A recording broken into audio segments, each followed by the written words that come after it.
Moikka kaikki! Mä tajusin justiinsa, että mehän päästään paljon helpommalla, kun mä en alakaan räpsimään epämääräisiä kuvia. Mä laitan tämän videokuvauksen käyttöön.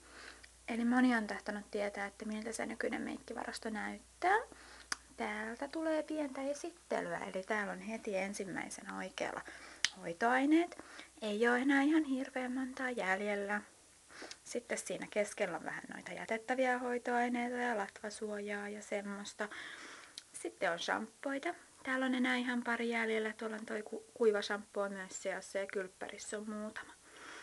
Sitten täällä on pari kaveria, jotka ei ole enää mahtunutkaan noihin kynsilakkatelineisiin, koska ne on aika täyden näköiset edelleen ihan siitä huolimatta, että sieltä lähti ne noin 100 lakkaa kesän kynsilakkakirpparilla pois. Eli ihan täydet rivit on edelleen.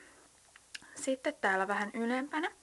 Täällä on sitten tätä ihonhoitoa, eli täältä alkaa ensin. Siellä on vähän aurinkosuojaa, kastanjavettä, itse ruskettavaa. Sitten on puhdistusaineet. Siellä on silmämeikin poistoainetta, kasvavettä, muutama putsari.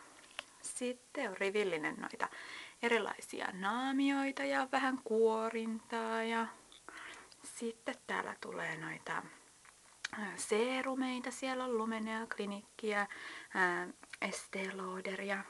Sitten on hirveät läjät kosteusvoiteita edelleen. Ehkä ne vielä jonain päivänä kuluu loppuun, mutta sitä odotellessa. Ja sitten on joitakin erikoistuotteita tuolla kanssa, täsmähoitoa näpyille ja ripsien kasvattajaa. Yritän edelleen käyttää sitä, jos nyt ihme tulisi.